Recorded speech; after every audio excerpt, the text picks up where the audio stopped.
നമുക്കിന്നൊരു എഗ് പൊറോട്ട തയ്യാറാക്കി എടുത്താലോ? അതിനാവശ്യമായിട്ടുള്ള സാധനങ്ങളാണ് ഇതൊക്കെ. സവാള അരിഞ്ഞത്, അതുപോലെ തന്നെ ഒരു പാതി തക്കാളി, പിന്നെ കുറച്ച് ക്യാപ്സിക്കം, പിന്നെ പച്ചമുളക്. ഈ സവാളയും പാതിയേ ഉള്ളൂ കേട്ടോ. ഞാനിപ്പം 2 പൊറോട്ടയ്ക്ക് വേണ്ടിയിട്ടുള്ളതാണ് തയ്യാറാക്കിയെടുക്കുന്നത്. അത് കൂടാതെ നമുക്ക് ജിഞ്ചർ ഗാർലിക് പേസ്റ്റ് വേണം. അതേപോലെ 2 പൊറോട്ട ഇതേപോലെ ഞാൻ പിച്ചി വെച്ചിട്ടുണ്ട്, ഇതുപോലെ. അതിനുശേഷം 2 മുട്ട,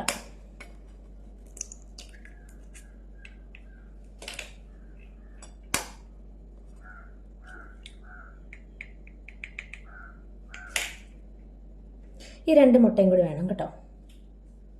ഇനി നമുക്ക് ഈ മുട്ടയിലേക്ക് ഒരു 1/4 ടീസ്പൂൺ കുരുമുളക് പൊടി ചേർത്ത് നന്നായിട്ടൊന്ന് ഇളക്കി കൊടുക്കാം. ഉപ്പ് നമുക്ക് പിന്നീട് ചേർക്കാവേ.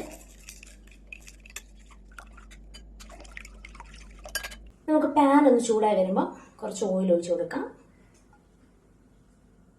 കുറച്ച് മതി. ഈ ഓയിൽ ഒന്ന് ചൂടായി വരട്ടെ കേട്ടോ. ഇനി നമുക്കിതിലേക്ക് സവാള ചേർത്ത് കൊടുക്കാം.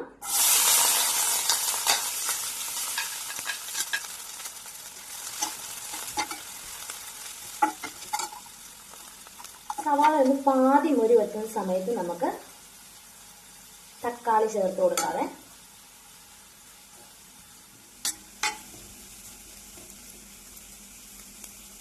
ഇനി നമുക്ക് തക്കാളി ചേർത്ത് കൊടുക്കാതെ.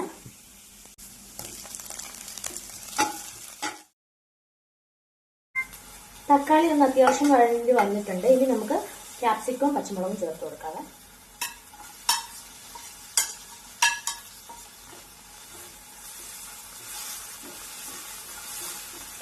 ഇതൊരു പാതി ഒന്ന് പൊരിഞ്ഞ് വരിക, അതായത് ഒന്ന് വഴറ്റിയെടുക്കുക, അത്രയും മതിയാവും. ഇനി നമുക്കിതിലേക്ക് കുറച്ച് പൊടികൾ ചേർത്ത് കൊടുക്കാം. ഒരു 1/2 ടീസ്പൂൺ മുളക് പൊടി, ഒരു 1/2 ടീസ്പൂൺ മല്ലിപ്പൊടി, ഒരു 1/4 ടീസ്പൂൺ ഗരം മസാല, ഒരു ടീസ്പൂൺ ചിക്കൻ മസാല, ഒരു നുള്ളു മഞ്ഞൾപ്പൊടി. ഈ മഞ്ഞൾപ്പൊടിയും കൂടി ചേർത്ത് കൊടുത്തു കഴിഞ്ഞാൽ പിന്നെ ജിഞ്ചർ ഗാർലിക് പേസ്റ്റാണ് കേട്ടോ ചേർത്ത് കൊടുക്കേണ്ടത്. ഞാൻ വീഡിയോ എടുക്കാൻ വിട്ടുപോയതാണ് ഗൈസ്.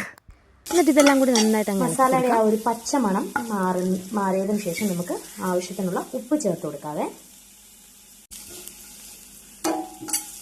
ഇനി ആവശ്യത്തിനുള്ള ഉപ്പ്, മുട്ടയ്ക്കകത്ത് ഉപ്പ് ചേർത്തിട്ടില്ല കേട്ടോ.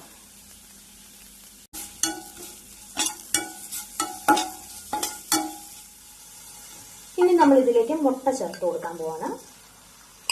എന്നിട്ട് ഈ മുട്ട നമ്മളൊന്ന് ചിക്കി പൊരിച്ചെടുക്കണം.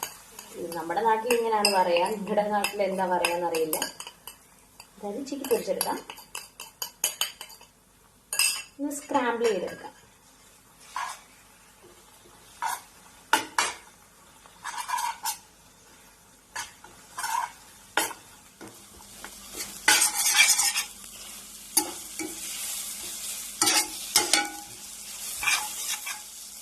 ഈ ഒരു സമയത്ത് നമുക്ക് നമ്മുടെ പിച്ചി വെച്ചിരിക്കുന്ന പൊറോട്ട ചേർത്ത് കൊടുക്കാതെ നന്നായിട്ട് ഇളക്കി കൊടുക്കാം.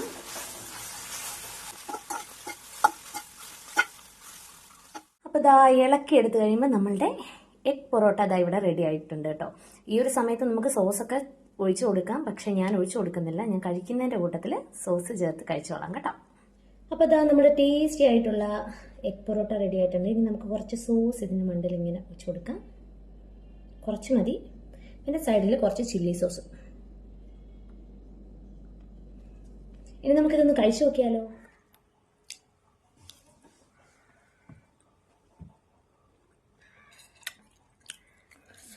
ഇത് ഞാൻ വെറുതെ പറയുന്നതല്ല, അടിപൊളിയാണ്.